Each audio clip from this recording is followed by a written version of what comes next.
Okay, તો 12મા ધોરણનું પહેલું chapter ઘન અવસ્થા શરૂ કરીએ. બરાબર, તો ઘનમાં 3D વ્યૂ આપણે જોવાનું છે. બરાબર, ક્રિસ્ટલ અથવા લેટિસ. યુનિટ સેલ એટલે શું? એકમ કોષ, નાનો પુનરાવર્તિત એકમ કે જે બધી જ દિશામાં વિતરિત થયેલો છે. બરાબર, પછી અરેન્જમેન્ટ ઓફ ધ પાર્ટિકલ, તો પ્રિમિટિવમાં માત્ર ખૂણા ઉપર જ તે, પણ હવે સેન્ટર્ડમાં બોડી ઉપર હોઈ શકે. બરાબર, બોડી ઓફ સેન્ટરમાં હોઈ શકે. પછી ફેસમાં મતલબ એના પૃષ્ઠ પર હોઈ શકે અથવા એન્ડ. બરાબર, બે વિરુદ્ધ ફેસના સેન્ટર પર હોઈ શકે. કે shape of the geometry of the crystal, તો ધાર લંબાઈ A, B અને C છે અને અક્ષીય ખૂણ આલ્ફા, બીટા અને ગામા છે. બરાબર, હવે અહીંયા એ જોવાનું કે સેન્ટર કુલ કેટલા હોય સમઘનના? 8 હોય. ફેસ સેન્ટર કેટલા હશે સમઘનના? ફેસ કુલ કેટલા હોય? 6 હોય, તો ફેસ સેન્ટર 6 હશે. ફેસ ડાયાગ્નલ, તો એક ફેસમાં કેટલા? 2 ડાયાગ્નલ હશે, તો ફેસ ડાયાગ્નલ કુલ 2 × 12 થશે.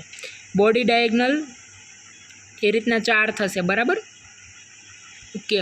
પછી બોડી ડાયાગ્નલનું માપ કેટલું હશે? √3a હશે. બરાબર, સમઘનના વિકર્ણના માપનું. પછી ફ્રી ડાયાગ્નલ એટલે આ પૃષ્ઠ હોય એના ડાયાગ્નલનું, એનું √2a હશે. કોર્નર ફેસ સેન્ટર મતલબ આનથી અહીંયા અને આનથી અહીંયા. બરાબર, એડજસન્ટ એડ સેન્ટર અને કોર્નર ફેસ સેન્ટર બેયનું માપ √2a/2 એટલે કે a/√2 જેટલું હશે. અને સેન્ટર બોડી સેન્ટર, બરાબર, એમાં આ વિકર્ણ હોય એનું અડધું હશે. બરાબર, એટલે √3a/2 હશે. ઓકે. રેન્ક એટલે શું? Effective number of atom, number of formula પર યુનિટ સેલ, એટલે કે effective contribution into number of lattice points. અને પેકિંગ એફિશિયન્સીને કેવી રીતે દર્શાવાય? તો કે Z ઇન્ટુ મતલબ volume occupied by particle upon total volume. Total વોલ્યુમને V અને પાર્ટિકલે કેટલું વોલ્યુમ કે એની અંદર એકમ કોષના અંદર અણુની સંખ્યા ઇન્ટુ 4/3πr³. ઓકે. પછી ઓકે કે CO નંબર શું છે? બરાબર, તો number of nearest neighbouring particle. બરાબર, એને આપણે CN વડે દર્શાવશું. That are touching specific particle in the crystal. Okay, હવે ક્વેશ્ચન આપ્યો છે કે કોઈ ઘનમાં A = B = 0.5 એંગસ્ટ્રમ, C = 0.75 એંગસ્ટ્રમ અને AB = 90 ડિગ્રી અને ગામા બરાબર આલ્ફા બીટા બરાબર 90 અને ગામા બરાબર 120, તો એની રચના કઈ હશે? બરાબર, હેક્ઝાગોનલ ટાઈપની હશે. એનું એક કોષ્ટક આપેલું છે, યાદ રાખવું પડશે. નેક્સ્ટ, કોઈક ઘનમાં ક્યુબિક યુનિટ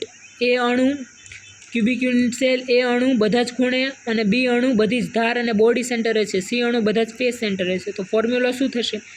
તો A અણુ બધા જ ખૂણે છે. બરાબર, તો ખૂણા માટે 1/8 કરવું પડશે ઇન્ટુ કેટલા ખૂણા છે? 8 બરાબર 1 અણુ. બરાબર, B અણુ બધી જ ધાર અને બોડી સેન્ટરે છે, તો બોડી સેન્ટરનો 1 અને ધાર 1/4 આવશે ઇન્ટુ કેટલી ધાર છે? 12 બરાબર 4. અને C અણુ બધા જ ફેસ સેન્ટરે છે, તો ફેસ સેન્ટરે 1/2 કોન્ટ્રીબ્યુટ કરશે અને કેટલા ફેસ છે? 6 બરાબર 3 થશે. એટલે ફોર્મ્યુલો આ બનશે. નેક્સ્ટ, X અણુ ખૂણે પણ કોઈ 2 ખૂણા સિવાયમાં છે. બરાબર, Z અણુ 25% ધાર ઉપર છે અને Y અણુ વિરુદ્ધ ફેસ સેન્ટરે છે. તો પછી કેવી રીતના એનું ફોર્મ્યુલો બનશે? તો X બરાબર 1/8, કારણ કે ખૂણે પણ 2 ખૂણા સિવાય, તો કુલ 8 ખૂણા હતા પણ અત્યારે આમાં 6 જ લેશું, એટલે 3/4 મળ્યું.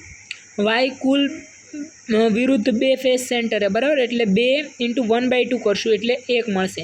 અને આ તો 25% ધાર ઉપર જ છે, તો 12 ધાર છે, ધારનો ભાગ અહીં તે 1/4 છે પણ 25% જ છે, એટલે 0.25 કરશું એટલે અહીંયા 3/4 આવ્યું. પછી નાનામાં નાની સંખ્યા વડે ભાગી દઈએ એટલે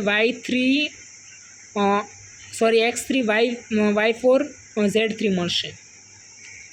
કે પ્રિમિટિવ એકમ કોષમાં શું છે? બરાબર, તો અહીંયા આ અને આ ટચ થશે. બરાબર, તો 2R = A થશે.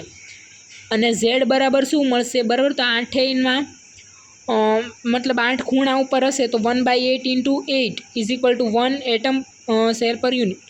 બરાબર, પછી પેકિંગ એફિશિયન્સી શું થશે? તો તમારે આ સૂત્રમાં તમે કિંમત મૂકશો તો π/2 6 આવશે, બરાબર. તમે આરની કિંમતને આ સૂત્રમાં તમારે મૂકવાની, બરાબર. તો તમારે આ π/6 આવશે, એટલે 52% જેવું થશે. બીસીસી રચનામાં શું થશે, બરાબર. તો બીસીસી રચનામાં અહીંયા પણ વચ્ચે પણ એક હશે, બરાબર. એ વચલો હશે એ 2r, આ 2r કોન્ટ્રીબ્યુટ કરશે, આ r કોન્ટ્રીબ્યુટ કરશે, અને આ ખૂણાવાળો પણ r કોન્ટ્રીબ્યુટ કરશે, એટલે 4r = √3a √3a આવશે, બરાબર. અને એકમ કોષમાં આ વચલો અને એ સિવાયના ખૂણા ઉપરના 8 એ બધા મળીને 1 અને આ 1 એટલે 2 એટમ. અને બરાબર પેકિંગ એફિશિયન્સી √3/8π એટલે કે 68% થશે, બરાબર. CN નંબર 8 થશે, આમાં CN નંબર 6 થશે. FCCમાં શું થશે, CN નંબર 12 થશે. પણ FCCમાં કઈ રીતના ગોઠવાયેલા હશે, બરાબર. તો એમાં અહીંયા ફેસ ઉપર આવેલા, અહીંયા પૃષ્ઠ ઉપર આવેલા હશે, બરાબર. તો અહીંયા હશે અને અહીંયા હશે, બરાબર. તો આનું 2r કોન્ટ્રીબ્યુટ થશે, ફેસ ઉપર આવેલું હોય. આનું r કોન્ટ્રીબ્યુટ ને આનું r, એટલે 4r = √2a. એટલે અહીંયા ભાગ લેતા અણુઓ કેટલા થશે, 4 થશે, બરાબર. 6 પૃષ્ઠના અડધા લેવાના, એટલે એ 3 થશે, અને બાકી તો 8 ખૂણાના થઈને 1 થશે, બરાબર. એટલે પેકિંગ એફિશિયન્સી √2π/6 થશે. ઓકે, એટલે આ બધાની કમ્પેરિઝન કરેલી છે, બરાબર. આ યાદ રાખવી પડશે.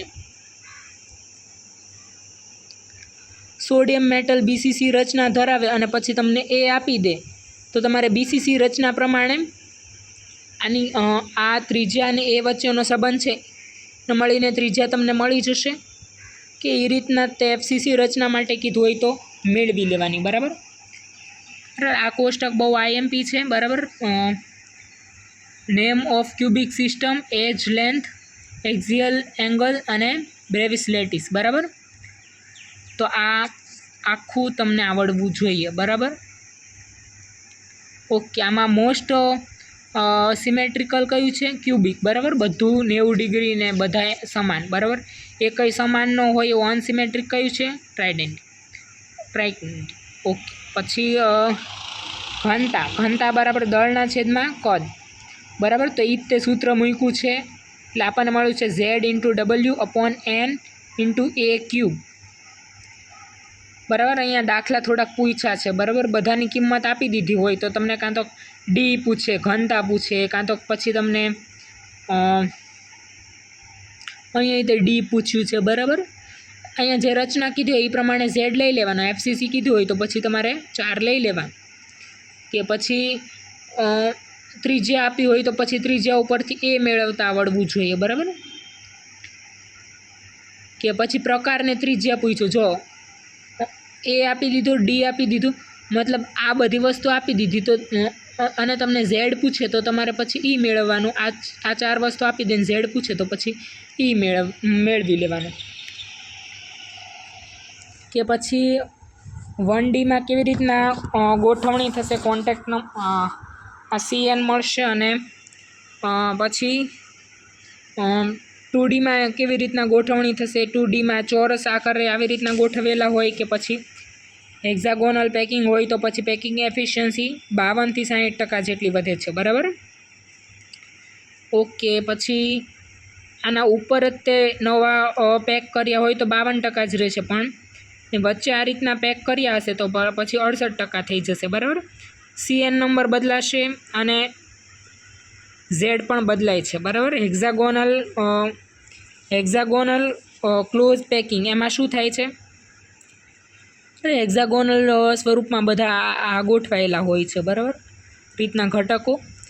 પછી આપણે આને આ રીતના ઉપર ગોઠવીએ છીએ, બરાબર. ટેટ્રાહેક્ઝલ અને ઓક્ટાહેડ્રલ વોઇડ્સ મળે છે, બરાબર. ઓકે, અને પછી પેકિંગ માટે 74% જેટલું આ પેક કરી દે છે, બરાબર. નેક્સ્ટ FCC ગોઠવણી, બરાબર. કે તો આ બધું આપણે જોઈ જ ગયા છે. ઓકે,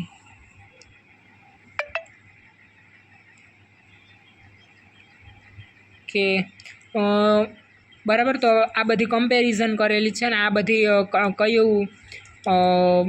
કયું મેટલ શું રજૂ કરશે, બરાબર, કયા ગ્રુપવાળા કયા રજૂ કરશે એ આપેલું છે, બરાબર. બેરિલિયમ અને મેગ્નેશિયમની HCP ગોઠવણી ધરાવે છે, બરાબર. ડી વિભાગના મોટાભાગે CCP અથવા FCC, બરાબર. કે આયરન, ક્રોમિયમ, બરાબર, આ BCC ધરાવે છે રચના, ધ્યાન રાખવું. પછી વોઇડ્સ, બરાબર, ટેટ્રાહેડ્રલ અને ઓક્ટાહેડ્રલ વોઇડ્સ, બરાબર.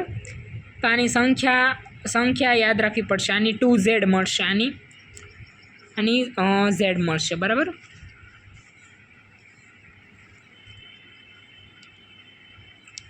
બે જ મિનિટ.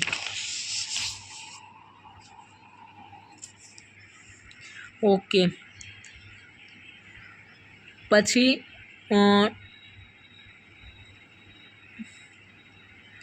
કે ક્લોઝ પેકિંગમાં નંબર ઓફ ટેટ્રાહેડ્રલ વોઇડ, બરાબર, પછી માં X, બરાબર. પછી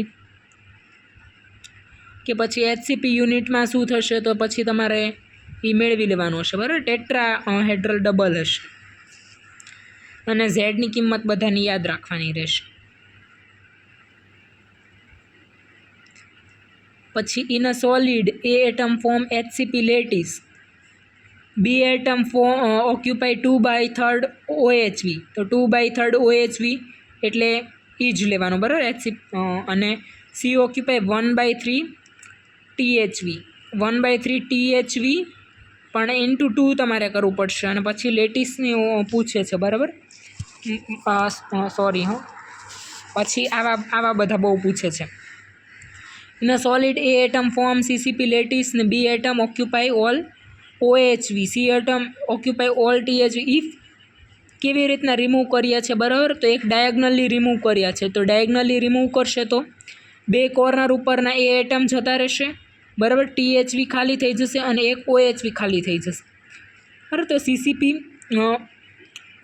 CCP રચના ધરાવે છે, તો પછી બધા કેટલા વધશે એનું પૂછે છે, બરાબર. BOHV ધરાવે છે અને C THV ધરાવે છે. તો જો THVમાંથી આપણે 2 બાદ કરીએ, બરાબર, 8 હતા એમાંથી 2 બાદ કરીએ એટલે 6 વધ્યા. OHVમાંથી 1 બાદ કર્યો, 4માંથી 1 એટલે 3 વધ્યા. અને CCPમાંથી તમારે 2 બાદ કરવા પડશે એટલે આ કોર્નરવાળા, બરાબર. તો 8 - 2 ઇન્ટુ 1/8, કારણ કે કોર્નરવાળા બાદ કર્યા, બરાબર. 6 તો હજી ઇન્ટેક્ટ જ છે કોર્નર ઉપર, અને પ્લસ 1/2 આ જે આ ફેસ ઉપરના હતા એ બધા તે ઇન્ટેક્ટ જ છે. ઓકે, પછી સ્ટડી ઓફ આયનિક ક્રિસ્ટલ્સ, બરાબર. તો આમાં બધી રેડિયસના રેશિયો આપ્યા છે કે આનાથી આના વચ્ચે હોય, આનાથી આના વચ્ચે. તો એ કઈ ટાઈપના વોઇડ હશે, બરાબર. ટેટ્રાહેડ્રલ અને ઓક્ટાહેડ્રલ વોઇડના કોન્ટેક્ટ CN તમારે યાદ રાખવાના, અને પછી રેડિયસ રેશિયો પણ તમને આવડવી જોઈએ. અને કયા પ્રકારનો છે, માની લો કે નીચે તે દાખલો પૂછ્યો છે ZNS ટાઈપનું, તો ZNS ટાઈપમાં તમને જે ત્રિજ્યાનો જે ગુણોત્તર છે આ પ્રકારે મળતો હશે, બરાબર. આમાં એક આપી દીધી હોય કે પોઝિટિવ આ છે તો નેગેટિવ પૂછીએ, કે નેગેટિવ આ છે તો પોઝિટિવ પૂછીએ, કે તો પછી આ તમને આવડવું જોઈએ. ઓકે, પછી આગળ જોઈએ.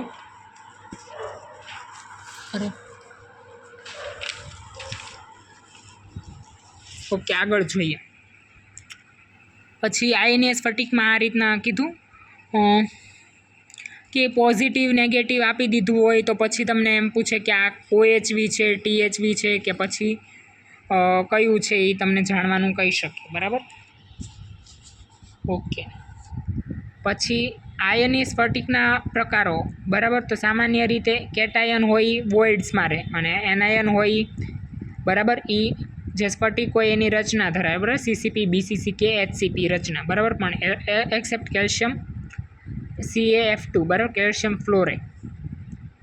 કે સામાન્ય રીતે કેટાયનનો CN ઇઝ ઇક્વલ ટુ વોઇડનો CN હોય, બરાબર. એટલે CN ઓફ cation upon CN upon anion, બરાબર, is equal to charge of cation charge of anion, બરાબર. NaClનું બંધારણ હોય તો એની અંદર OHV 4, ક્લોરાઇડ CCPમાં હશે એ 4, બરાબર. NaOHVમાં હશે અને ક્લોરાઇડ CCPમાં હશે 2 4 ચાર્જ. ઓકે, અને CN નંબર 2 માટે 6 6 છે, કે અને R is equal two A/2 થશે. પછી સીઝિયમ ક્લોરાઇડ જેવો પ્રકાર હશે તો એના માટે શું થશે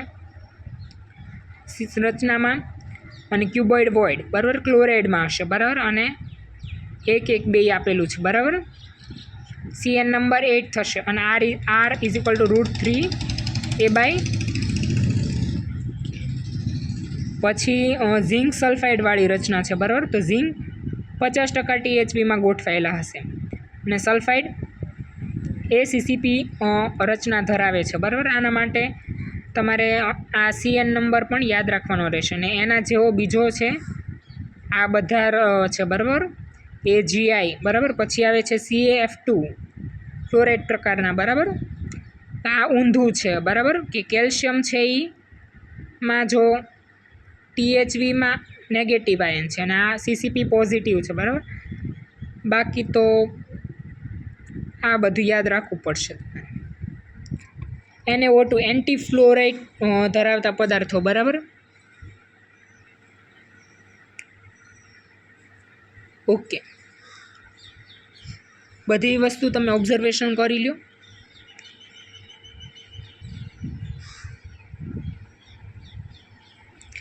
કે જો NaClમાં આ બેની A/2 હશે, પણ સીઝિયમ ક્લોરાઇડમાં √3 A/2 હશે, બાકીના ક્રિસ્ટલ્સમાં √3 A/4 હશે, બરાબર.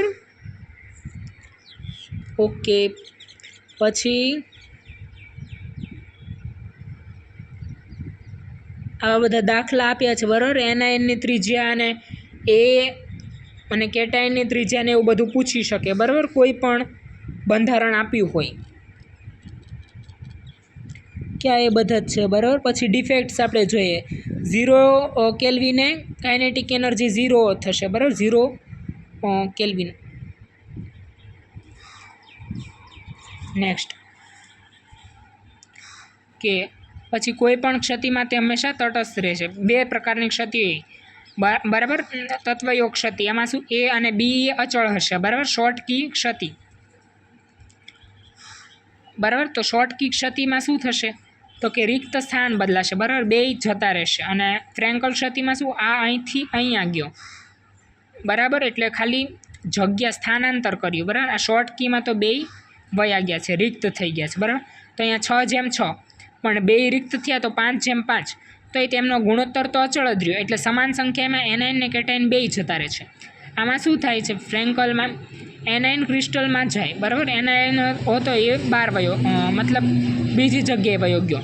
અહીંયા ઘનતામાં ઘટાડો થશે, બરાબર, કારણ કે 2 જતા રહ્યા એટલે દળ ઘટી ગયો. અહીંયા ઘનતા અચળ રહેશે કારણ કે અહીંથી અહીંયા જ ગયો છે, બરાબર. ત્રિજ્યા ગુણોત્તર અને સવર્ગાંક એમાં વધારો થાય છે. આમાં ત્રિજ્યા ગુણોત્તર અને સવર્ગાંકમાં ઘટાડો થાય છે. એક્ઝામ્પલમાં બધા NaCl, CaCl એ આ પ્રકારના છે અને ફ્રેન્કલમાં આવશે ZnS અને AgCl. અરે AgBrમાં 2 પ્રકારની જોવા મળે છે. બીજી જોઈએ અશુદ્ધિ ક્ષતિ, બરાબર. ઇમ્પ્યોરિટી આમાં થોડુંક એડ કરી દીધું, બરાબર. તો સોડિયમ ક્લોરાઇડ હતો એમાં સ્ટ્રોન્શિયમ ક્લોરાઇડ એડ કરી દીધું. તો સ્ટ્રોન્શિયમ આવ્યો એટલે આને વીજભાર +2 છે એટલે એક વધારાનો ક્લોરાઇડ એ તે જતો રહ્યો, બરાબર. તો એક ક્લોરાઇડની જગ્યા આખી ખાલી થઈ ગઈ, બરાબર. બિનતત્વયોગીય ક્ષતિ, બરાબર. તો એનાયનિક વેકેન્સી અને આંતરાલીય કેટાઇન બે ટાઈપના હોઈ શકે, બરાબર. સોડિયમ ક્લોરાઇડને જો સોડિયમની હાજરીમાં ગરમ કરવામાં આવે તો શું થશે, બરાબર. એ 1 ઇલેક્ટ્રોન લઈને, બરાબર, મતલબ 1 ઇલેક્ટ્રોન લઈને જે છે એ સોડિયમ ક્લોરાઇડ બની જશે અને 1 ઇલેક્ટ્રોન અંદર આપતો જશે અને ક્લોરીનને બહાર કાઢતો જશે, બરાબર. આ સોડિયમ ગેસ, અને એ કલર પણ આપશે. કેવો કલર આપશે, બરાબર, પીળો એવો રંગ આપશે, બરાબર, યલો કલર આપે છે. આંતરાલીય કેટાન એક્ઝામ્પલમાં ZnO, બરાબર. આમાં શું કરે છે, બરાબર, ઓક્સિજન ઓક્સાઇડ આયન છે, બરાબર, એ છૂટો પડી જાય છે અને ઇલેક્ટ્રોન અંદર મૂકતો જાય છે, બરાબર. કે ધાતુ ઉણપ ક્ષતિ, બરાબર, સંક્રાંતિ ધાતુઓ, બરાબર. તો આવી બધી ધાતુઓ હોય એમાં એનો જે 2 મિનિટ આવી બધી ધાતુઓ હોય એમાં ધાતુ આજે એનો જે 1 ન હોય અહીંયા પોઈન્ટમાં હશે, બરાબર. તો એને MCQ પૂછે. માની લો કે M.98 O છે, M +2 ને +3 આયન છે, તો M2ના % ગોતો. તો આ એકદમ ઇઝી છે. અહીંયા ધારી લેવાનું x છે તો આ કેટલું થશે, 0.98 - x થશે. હવે અહીંયા +2, હવે બધો ચાર્જ = 0, તો ચાર્જ કેટલો થશે, +2 × x, 3 ઇન્ટુ આ અને ઓક્સિજનનો -2 ઇઝ ઇક્વલ ટુ 0, એના ઉપરથી એક્સની કિંમત મળી જશે. હવે એક્સ તો એના ઉપરથી આ બેની કિંમત મળી જશે. અને પછી તમારે આ પર્સન્ટેજ મેળવવો હોય તો આ અપોન ટોટલ ઇન્ટુ 100, બરાબર, એકદમ ઇઝી છે. ઓકે, પછી NaClના 10⁻³ મોલ SrCl2 ડોપ કરીએ તો નંબર ઓફ વેકેન્સી કેટલી રહે? તો આમાં આપણને મોલ આપ્યા છે, બરાબર, પણ મોલ પર્સન્ટેજમાં આપે છે. તો પર્સન્ટેજ દૂર કરવા 10⁻² છેદમાં લખવા પડશે, એટલે 10⁻5 મોલ સ્ટ્રોન્શિયમ આયન, બરાબર. હવે 1 સ્ટ્રોન્શિયમ 1 વેકેન્સી ક્રિએટ કરી શકીએ, બરાબર. તો 10⁵ સ્ટ્રોન્શિયમ 10⁵ મોલ વેકેન્સી ક્રિએટ કરી શકે ને મોલને દૂર કરવા ઇન્ટુ Na કરવું પડશે, એટલે 6 × 10⁸ વેકેન્સીઝ આવશે, બરાબર. કે પછી દબાણ વધારતા Cn વધશે અને તાપમાન વધારતા Cn ઘટશે. NaCl ક્રિસ્ટલ દબાણ આપશો, બરાબર, તો CaCl ક્રિસ્ટલ તાપમાન ઘટશે, તો પછી આ, બરાબર. અને Cn 6 અને 8 છે, બરાબર, ડાયમંડ ક્યુબિક્સ. ઓકે, આમાં શું છે, બરાબર, તો PE Z × 4/3πr³/aq, બરાબર. તો PE 0.34% જેવો મળે છે. અને R2R is equal two √3a/4 એના જેવું થાય છે, એટલે R is equal two √3a/8 મળે છે, બરાબર, ડાયમંડ ક્રિસ્ટલ્સ માટે. સ્ફટિકમય અને અસ્ફટિકમય પદાર્થો હોય તો સ્ફટિકમય હોય વિષમદેશિક હોય, અસ્ફટિકમય હોય સમદેશિક હોય. વિષમદેશિક, સમદેશિક, બરાબર, આ વસ્તુ યાદ રાખવી. Okay, thank you.